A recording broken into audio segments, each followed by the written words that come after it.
Friends, మీరు తమ్నైల్లో చూసింది నిజమే. మనం ఫ్యూచర్లో ఫుడ్ని కూడా మనము ప్రింట్ చేయబోతున్నాం. అది కూడా 3D టెక్నాలజీలో మనం ఫుడ్ని ప్రింట్ చేసుకోబోతున్నాము. జనరల్గా మనము ఆకలిస్తే వంటింట్లోకి వెళ్ళేసి మనకి ఏది కావాలో అది గిజ్జిలో ఏదో మనము డైరెక్ట్గా చేసుకుంటాం కదా. అలా ఆ పరిస్థితి లేకుండా ఫ్యూచర్లో టెక్నాలజీ ఏంటంటే, మనకి ఏ ఫుడ్ అయితే కావాలో, మనకి ఏ డిష్ అయితే కావాలో దానికి సంబంధించినటువంటి ఏదైతే మనకి రా మెటీరియల్ మనం యూజ్ చేస్తామో దానికి సంబంధించింది అవన్నీ మనం ఫీడ్ చేసేసి సాఫ్ట్వేర్లో 3D ప్రింటింగ్ ఇచ్చేసామంటే అది డైరెక్ట్గా ప్రింట్ చేసేస్తుంది, దాన్ని తయారు చేసేస్తుంది. ఆటోమేటిక్గా ప్రింట్ చేసేసి మనకి ఆ డిష్ని రెడీ చేసేస్తుంది. సో వితిన్ మినిట్స్లో మనకి అది రెడీ అయిపోతుంది, మనం డైరెక్ట్గా తినేసేయచ్చు అనమాట.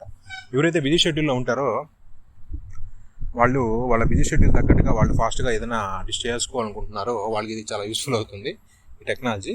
లండన్లో ఫుడ్డింగ్ అనే కంపెనీ దీన్ని ప్రవేశపెట్టింది, ఈ టెక్నాలజీని. వాళ్ళు మొన్న డెమో ఇచ్చారు దీన్ని కస్టమర్స్కి దీని గురించి డెమో ఇచ్చారు. దాంట్లో ఏంటంటే వాళ్ళ ముందే ఫుడ్ని ప్రింట్ చేసి ఇచ్చారనమాట. వాళ్ళు దాని టేస్ట్ కూడా చూసి ఎక్సలెంట్గా ఉందని చెప్పారు. చూసారా ఎలా ఉందో టెక్నాలజీ, ఫుడ్ని కూడా ప్రింట్ చేస్తున్నారు. అంతేకాకుండా మనకి కావాల్సినటువంటి విటమిన్స్ ఏదైతే మన కార్బోహైడ్రేట్స్ ఇవి ఉన్నాయో అవి మనము వాటి రేషియోస్ ఏదైతే ఉందో దాన్ని ఫీడ్ చేసేసి దీంట్లో మనం ప్రింట్ తీసుకోవచ్చు అనమాట. ఇప్పుడు ఫర్ ఎగ్జాంపుల్ ఇప్పుడు ఎక్కువ షుగర్ ఉంది, షుగర్ కంటెంట్ ఎక్కువ ఉంటుంది, షుగర్ పేషెంట్స్కి అది అంత మంచిది కాదు కదా. అలాంటివి మనం రెడ్యూస్ చేసుకుని మనకు కావాల్సిన విధంగా మనని దాన్ని ఫీడ్ చేస్తే అంతే సమపాలు ప్రింట్ చేసి ఇచ్చేస్తుంది అనమాట.